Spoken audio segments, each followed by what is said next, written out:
The professional triers and the holiday lighting think tank have teamed up with Cool Tees to provide you, our VIP listeners, with some cool, awesome, and one-of-a-kind professional triers gear, including t-shirts, brew mugs, can coolies, coffee mugs, and of course, the one and only think tank flannel shirt made famous by none other than our own JR. So go to hlttgear.com. That's hlttgear.com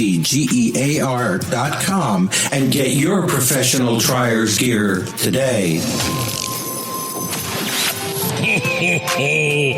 It's Santa. Yeah, it's in the middle of the summer, so that's why Daddy's having a little tequila. That's right, Santa Claus is a little drunk. So what? Anywho, broadcasting from their garage in California and Nebraska, the same dudes who brought you the holiday lighting think tank. Sorry. You're listening to the Professional Triers. Vinny's sitting on Santa Claus's lamp. Good boy, Vinny. Here's Vinny and JR. Welcome to another episode of the Professional Triers. Tonight, we have a great guest. The only guy I know that has a train in his front yard. But before we get into more about him, let me introduce my pink shirt wearing co-host, Mr. Vinny. I wear pink and proud, brother. Pink and proud. You like that, huh? I'm the artist of the group, and I designed our new shirts that just came out. That's why it just proves that the whole Team JR versus Team Vinny is flawed, because you go and you do stuff like this where you make your shirt cool and awesome, and then you make mine pink. And I'll accept it. I'll take it. Challenge accepted, sir. I should have made mine pink to give you more of a chance. I screwed up on that all one. I know is you got that. people like flies that are dropping around, changing their vote. Just because of metric. Vinny, let me ask you, your Titan pole that you build, does it have metric bolts on it? It's not about what I use. It's about what I prefer. Yeah, but what you use is what you prefer because that's what you got. No, I tend to use whatever's laying around the shop. Which are standard bolts. Well, I don't know. It's whatever nut they fit in.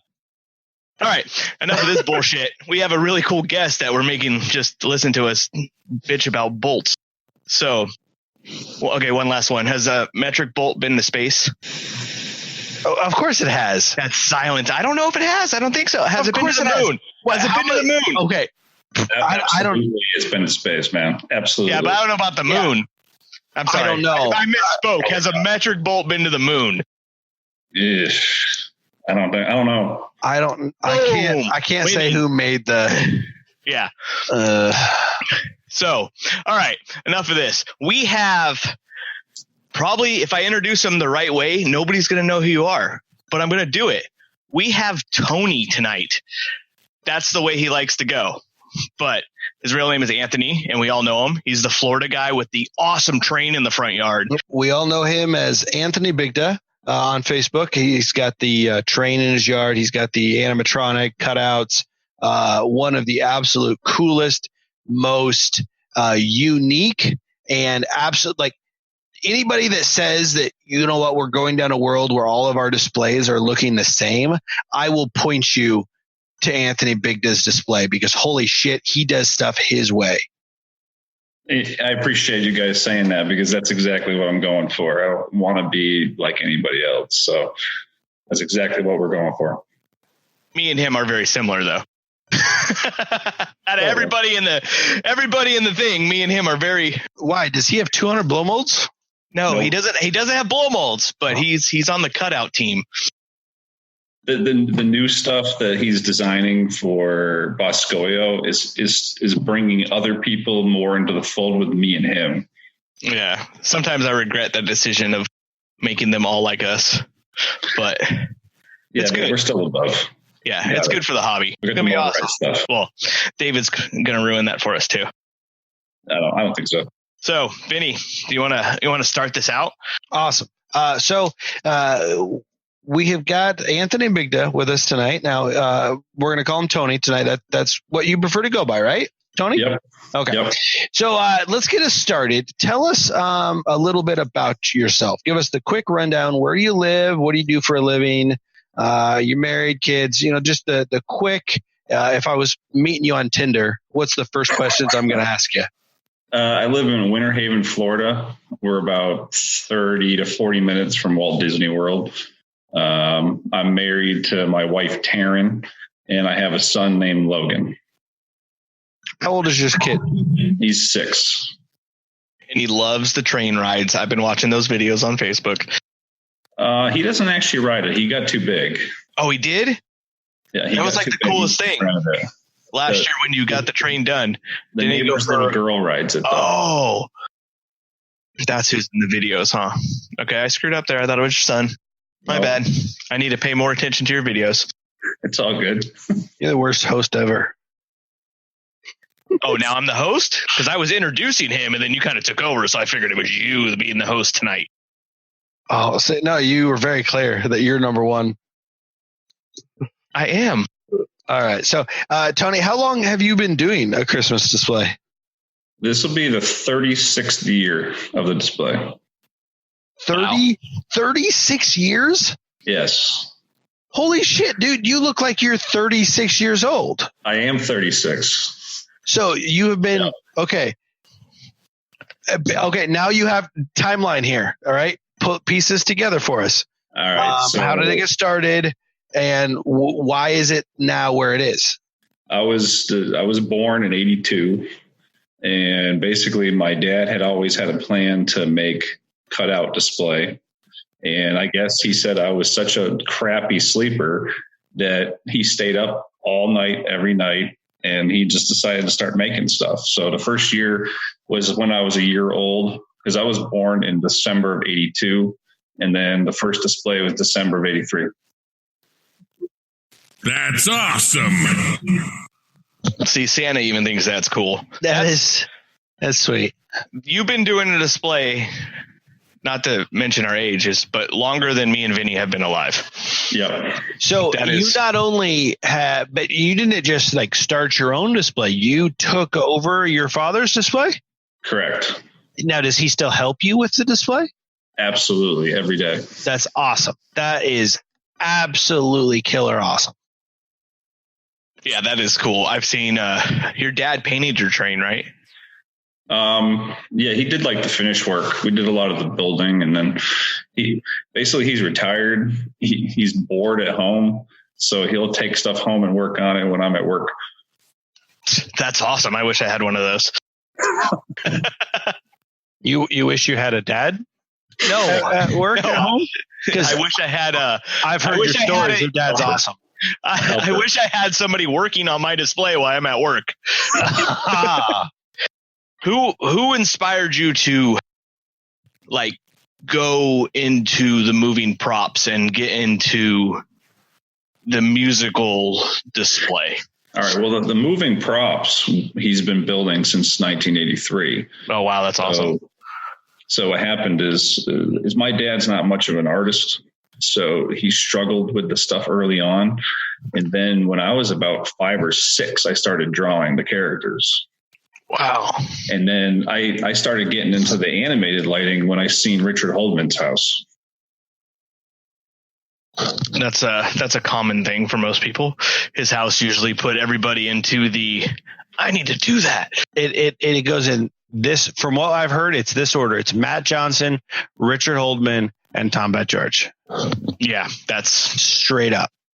Now, see, Matt Johnson, Tom Bett George come after me. I'm already in it before they're even started. So Richard Holdman was the guy.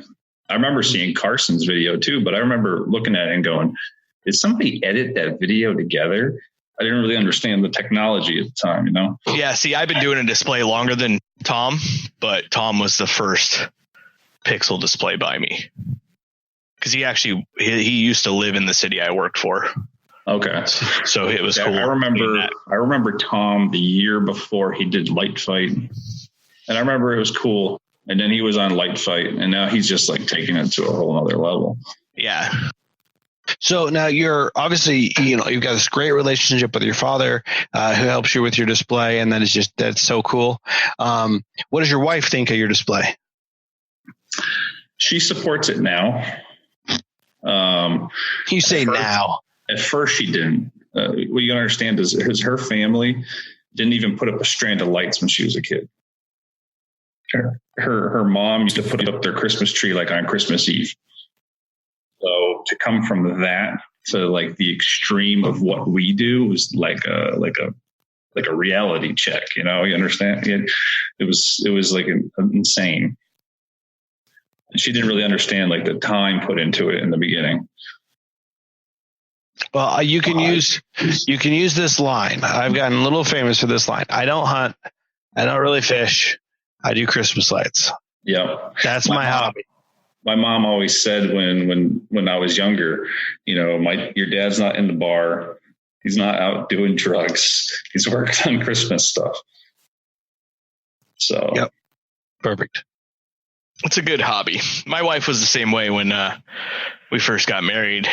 Actually, when we were dating, and I was like, I got to spend these 3 weeks right before Halloween doing all this and making sure it turns on Thanksgiving. I don't think she really understood it until we were married, and then she was like there and like, are you serious? Yeah, but then it grew. She's cool with it now. Borderline. Like it's she accepts it. Yeah. Jules accepts it as inevitable. Yeah, it ain't going away. So, Tony, tell us something that nobody in these groups that you're in really knows about you. Your secret talent or some weird story, something cool or not cool, whatever you want. Cool. Well, I mean, I don't really talk about it much, but my son's autistic. And he really enjoys the lights. It really he really focuses on it. And when I work second shift, so I work during the day setting up the display when he's at school. And when he comes home with his mother, he walks around the yard and looks at what we did during the day. And then he'll call me at work to tell me what I did wrong. That's freaking awesome. That is so cool. And, he actually has a lot of things in common with my wife. She does the same thing. She walks around, she looks what I set up, and then she calls me and tells me what I did wrong. I mean, it's different for her. He's 6. He sounds awesome though. He is. All right. So what do you think, JR? So we've gotten to know Tony a little bit now. Let's talk about his display. And I think that's the reason that we want to have Tony on here tonight, right? Is that he has got one of the displays that I think we all know what it is, right? We know Tom Bet George's spotlights and his floodlights, searchlights, moving heads, right? That we all know that. We all know Matt Johnson's display, right? I think, and I'm going to say this out loud, that I believe that Anthony Bigda's display fits in those categories of everybody knows exactly what it looks like. Not because it hasn't changed, because it is so unique to him. Oh, I could guarantee it. Everybody knows who your display is. Your display is amazing. And the whole thing is I think 2 years ago, nobody really knew it. I wasn't on Facebook. I built a Ferris wheel a couple of years ago, and I think that's what really got people's attention. So let's talk about that display, right? But before we get into that, I'm sorry. We're going to do a little new thing here. This is a new little quick rundown because there's been a lot of requests for technical stuff. So we're going to do as fast as you can. Maybe we'll make it a little race. I don't know, whatever you want. But let's go through technical stuff like how many pixels, what controllers, how many lights, LEDs, what like that. Just basic technical things like you have a Falcon controller just a quick little rundown of the technical stuff that makes your display so awesome. I only have about 8,000 pixels. I've got 2 Falcon controllers, 6